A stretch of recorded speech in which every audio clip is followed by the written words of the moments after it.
Hello and welcome to Speed Cafe's preview of the 2025 Austrian Grand Prix.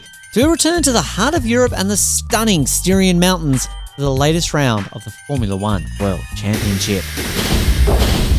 This year marks the 38th running of the Austrian Grand Prix and the 12th since its return to the calendar in 2014 at the Red Bull Ring. A track that's become both a fan and driver favourite due to its short layout, dramatic elevation changes, and its stunning alpine backdrop. At just 4.318 kilometres, the Red Bull Ring is the fourth shortest on the F1 calendar and actually has the shortest amount of corners of any track F1 cars currently visit.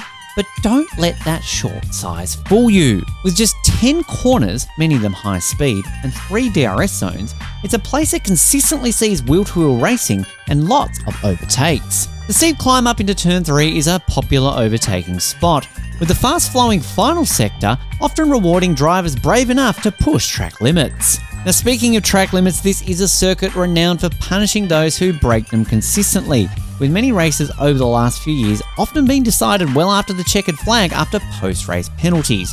So expect that to be a factor again this weekend. There's also always a chance of a sneaky summer Austrian rain shower, and rain is predicted to happen this weekend. A 50% chance of a safety car also is likely in Austria, meaning this is a race that always keeps fans on the edge of their seat. Historically, Austria has seen some very iconic moments in the history of Formula One. 1984, Niki Lauda won the Austrian Grand Prix in front of a boisterous home crowd in Austria. It was his only ever Austrian Grand Prix victory, but he listed it as one of his favourites. 2002, of course, saw the infamous team orders controversy with Ferrari. Rubens Barrichello moving over on the finish line to allow his teammate Michael Schumacher to win that race. Who can forget Michael Schumacher giving his teammate the trophy on the podium after the race? Amazing scenes. And of course, last year, the controversial collision between Lando Norris and Max Verstappen in the closing stages of the Austrian Grand Prix. This is a race that has delivered some iconic moments over the years. Speaking of Max Verstappen, he's enjoyed his time in Austria over the last few seasons. He's won 4 of the last 7 Austrian Grand Prix.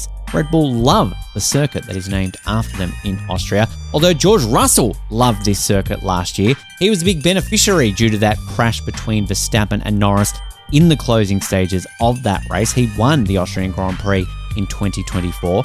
Given that he also won the last race out in Canada, he's coming in to this race with very fond memories of both last year and last race. Somebody who maybe has the opposite of those memories from both last year's race and last time out in Canada is Russell's compatriot Lando Norris. Of course, that crash last season with Verstappen at this race, and that little crash with Oscar Piastri at the Canadian Grand Prix last time out.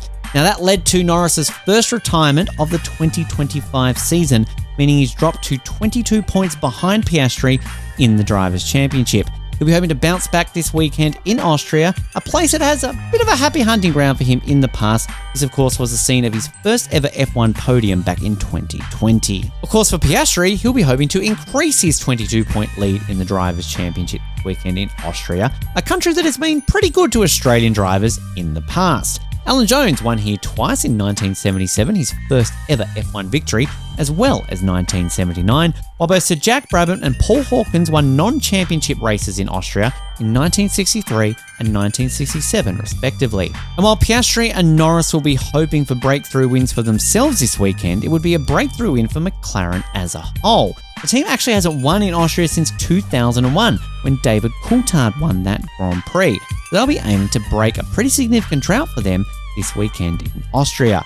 Given their form at high-speed circuits in 2025, as well as plenty of chances for overtaking in Austria, expect both Norris and Piastri to play a factor in the race come Sunday. Elsewhere, Ferrari will be hoping to bounce back after a difficult couple of races. They hold the record for most victories in Austria. They've won 7 Austrian Grand Prix, their last coming in 2022 with Charles Leclerc. Mercedes also historically have done well in Austria. They've won the second most races alongside with McLaren, 6 races in total in Austria, while Red Bull, of course, very well at this circuit. 4, as I mentioned, they've won. They've all come in the last 7 years. Max Verstappen always a factor when it comes to the Austrian Grand Prix. Make sure you keep an eye out for him come this weekend. Finally, a couple of things before we go. As mentioned before, Austria always unpredictable when it comes to weather. At the time of recording this, 40% chance of rain on Sunday.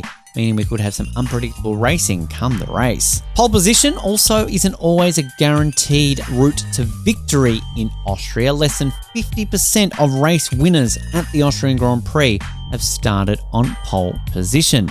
So another thing to remember when it comes to qualifying on Saturday and how that may affect things come Sunday. And an interesting thing to note, this will be the first Austrian Grand Prix since 2021 without a sprint weekend. It's always generally a popular race to have the sprint format at, with Belgium this year taking its place on the calendar for that additional sprint race weekend. The good news for us Aussie F1 fans too this weekend in Austria is we're back to somewhat of a normal schedule for us. Of course, 11 p.m. the race will start, Australian Eastern Standard Time this Sunday, meaning possibilities for some sleep-ins after some late nights on Friday and Saturday watching the practice and qualifying sessions. If you want to see when those sessions are at, as well as where you can watch them, as well as stay up to date with all the news and results and everything that is happening this weekend in Austria, your one place to do so is right here on Speed Cafe.